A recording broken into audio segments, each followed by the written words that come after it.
let's talk about what this is a slide I prepared for today.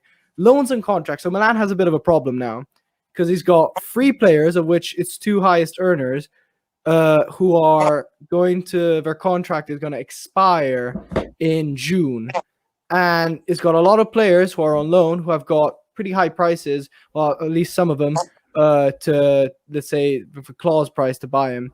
So the question is, what do you guys think Milan should do? So first, we'll talk about the players on loan. So we got Brahim Diaz, Sid saying Dalot 18 million. Yeah, it's crazy, isn't it? Apparently they No, want I think he's saying it because I think they want more, you know. they want more. Well, Yeah, I think they do. Dalot was a big No talent. I way. I think think they paid United more. United values United paid him at more more than for him, 25 man. million. Mate, Yeah, if they value him that much, they can take him back, honestly. But we'll go through each one of them very quickly, especially Henry. But we're gonna concentrate on Tomori, especially. So the first one is Brahim Diaz. Apparently, there is no price that has been negotiated with Real Madrid, but apparently they are talking about 30 million for Brahim Diaz. Guys, Brahim Diaz, he has a lot of potential and whatnot, but 30 million for him, especially after this COVID, how the market has been affected by COVID. 30 million is too much for a player like Brahim. But I don't know, Johnny, what do you think? Is Brahim someone who could? No, Definitely not, bro. One simple reason. He is so short, but he's not good enough to validate being that short. And he doesn't use his physique well enough. Like Insigne, sure, he's very short, but he uses his physique really well. And technically he's on a different level. And because of that, I don't think Brahim can really make it. I definitely would not buy him. I really think you can spend... It's going to be a big chunk of money, and you can spend it a lot better. Okay. David, what do you think about Brahim Diaz? Because he's one of those guys, where those youngster, what do you call it, wonder kids that come about, and you're like, oh, this guy could, break everything. What do you think of Brahim Diaz? My thought is I would not even consider any of the other players, the other three, until I sort out Tomori. Like, to me, Tomori is much more important than Diaz, Dalot, Mete, all combined. Yeah. To me, you sort out Tomori and then you figure out the rest. What to do with the rest? To me, if you only keep Tomori and you lose the other guys, that's okay. You're still fine. We keep two out of these other guys, but we lose Tomori. That sounds awful to me. I think Tomori's price tag, look, if he keeps playing the way he is, he's kind of a bargain. This is a guy who can start for a while. He can be with Romagnoli and Kjaer. For me, it's a no-brainer. So for me, the other guys, it's like once you have Tomori on permanently, I would then maybe think of Diaz. But in my opinion, I ask myself, would Diaz, Dalot, Mete, would these guys have a role on Inter or Juve? Those are the teams that Milan wants to hang with, right? So I don't know if those guys are quite good enough. I know Tomori is, and I think Tomori can be a great long-term piece. So I would have redeemed Tomori, and then I would, to be honest, try to extend the loan for Diaz and just try to keep him back for another year on loan. I don't see him having a big role at Real Madrid, so it might be better for everyone. But so far, I don't think Diaz has shown me enough that it would spend a big transfer fee on him. Extend the loan, sure.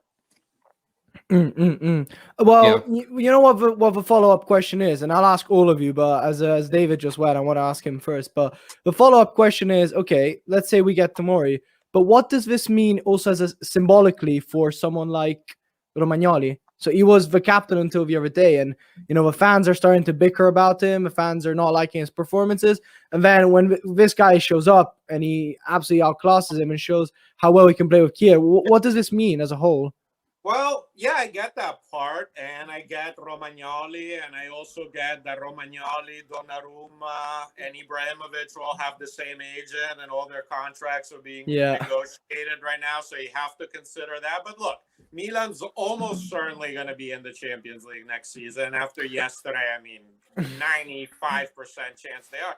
And you need at least 3 good center backs where you're there. So to me, it's a no-brainer. It sucks for Romagnoli in the short term. I like Kjaer, but he's not getting any younger. Yeah, for sure. I think you can kind of say to Romagnoli, yeah, okay, we'll have 3 starting caliber ones next season, but then after that, you and Tomori can be our starters long term. So that's how I would handle that. Do you guys think, and then I'll shoot this on to, especially I know Luca's a big fan of a Prem, but I think Ricky as well.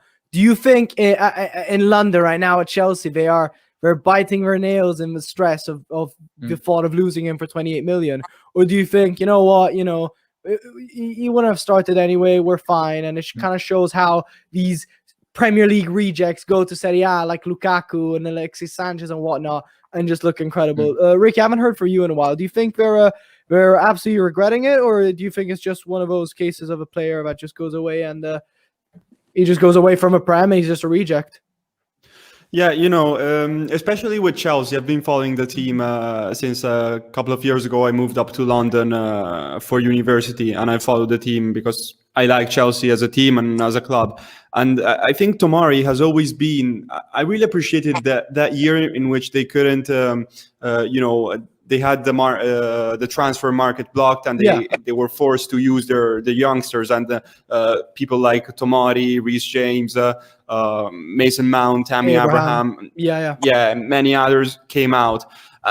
And I remember seeing Tomori, and I thought of him. Yeah, he's very good. He can be an important player for Chelsea.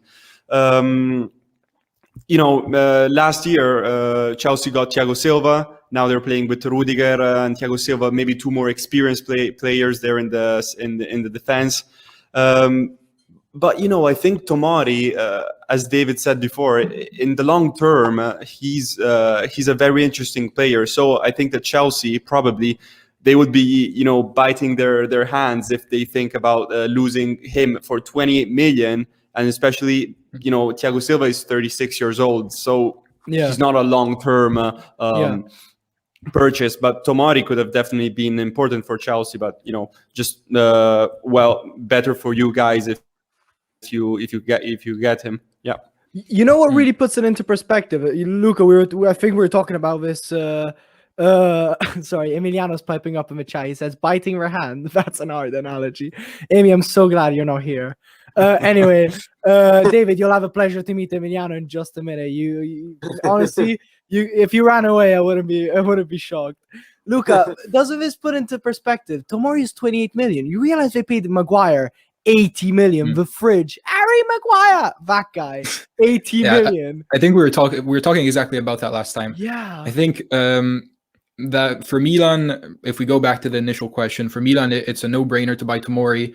And actually, this question that just came up, does Milan have the money to buy Tomori? I think you have the funds, and the important part of buying Tomori is that even if you need to sell him in a couple of years, if he's playing well, you can get so much money from the Premier League. Yeah. As you just said, Maguire goes for 90 million. Tomori, he's English. He's in a position where England doesn't have that many incredible players. They're starting with Stones and Maguire, and their backups are Tyrone Mings and Konsa from Aston Villa. Yeah. A player like Tomori, I don't exclude the possibility of him being sold at 60 million a couple of years down the line, right? Absolutely. So aside from the fact that he's an incredible player and I would love to keep him at Milan, I think it's also just a smart business decision. Of course, I don't have the expertise in that area, so I'm not telling Maldini to just listen to me. But we can all agree that 28 million, as you say in Italian, è un affare. Yeah, but for something you need to consider, you're trying to sign these 3 players on new contracts. That's going to be a lot of money, man. That's bravo, Johnny, because I was just going. That's going to be a lot of money, and I really think you need to also sell Romagnoli to be able to fund Tomori and make it work. They mentioned Sid 1968 mentioned, where's the money, and I think Arda's having a. Yeah, is he in Italy or? Luca, go on with your segment. No, I guess I'll keep it going since it looks like Ale has some technical difficulties. When it comes to the new contracts, I agree that first you need to take care of those because, maybe Ibra, you can think of it at a later stage. But first of all, Donnarumma is a player who has immense value to Milan, future captain, future staple of the team. So first, you need to get him locked down, put the money aside for him. Çalhanoğlu as well, definitely don't give him the 6 million that he's asking for. But he's an integral part of the squad as well. And then Ibra, in my opinion, he's one of those guys that needs to be re-signed. David, if we move over to the contracts, what would you think? Do you think that all 3 have to be re-signed, or can you get away with only re-signing 2 maybe? Mate, Emiliano Colangelo tried to do a... Donnarumma is an absolute no-brainer. I mean, you can't lose that asset. You just can't. And look, I know Raiola and Milan kind of have an agreement that he wouldn't leave on a Bosman free transfer, that Milan would get something for him, but he's a no-brainer. I know he wasn't great on the Pulgar free kick, but this is a world-class player, and he loves Milan. And look, if he signed his contract when Mirabelli and that project was going on, Milan's clearly in a much better situation now. So he's a no-brainer. He's a great asset to have. I think he can be Milan's keeper forever, but if he isn't, you're going to make an absurd plusvalenza on him. So he's a no-brainer. I have no doubt he's resigning with Milan. I think it's just a matter of what the formula looks like, how many years and whatnot. Maybe they do like a 1-2 year and how deal. and how many brothers? I'm sorry? And how many Sorry, brothers? David. Yeah. How many family members? Yeah, we're going to sign his grandfather as well. Yeah, how many? Yeah. But for me though, even can you guys hear me well now? By the way. Yeah, we do. Yeah, you're all good. Yeah, so for me, no matter what. Fantastic. Sorry about that. I didn't mean to interrupt. Same with Ibra. I mean, I think that's going to work out. To me, Çalhanoğlu is pretty interesting because look, when he's healthy, he makes a big difference on Milan. There's no doubt about it. I know he had COVID this year, and I give a kind of a break to players that had it, and I don't think it was.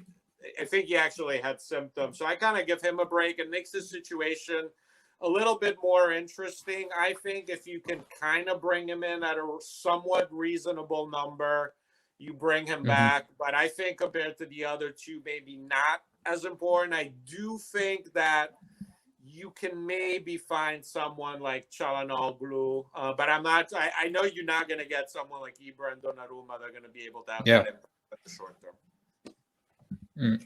Yeah, I fully agree. I think Ibra just has such an important presence. I keep on lagging a bit, but I think Luca might have to take over in a second to me because I might do something with my Wi-Fi. But what my question for Çalhanoğlu is this, guys: if you give Çalhanoğlu an increase in pay, so does Kessie get a house next to the Duomo as well? Because if Çalhanoğlu gets paid more than Kessie, I am rioting for him. Like, I'm calling the lawyers. This is I the think big that's the risk. problem You're setting precedent. Yeah, like a big problem of clubs even financially, I think, is when you start increasing, like a few players are complaining for higher salaries, you give them those salaries, and then more players start complaining. That's a real big it's wage structure. It's a wage structure problem. That's why I like Lazio, who have like a limit and just nobody passes that limit, and we have like clear tiers. Right. And that's something Milan has to make sure to maintain, or if they're really on a going to win a financial. I think Lazio maybe is a bit of an extreme case because I think you could argue that Lazio, their growth has been stunted by the lack to spend money, right? So yeah, but it's also a thing. We're a small club. We keep on reaching Europe. We have very little money, and we do it by being very rigid on wages. Like, wages are something which really cause problems for a lot of teams. No, yeah, I still agree with you. I mean, if you give Çalhanoğlu the 6 million or whatever it is he's asking for, then why can't Theo or Kessie ask for 8 million, right? I mean, they probably deserve it more than him. And then you risk spending 50 million on wages on 5 players. And of course, Milan can't afford something like that. Fair.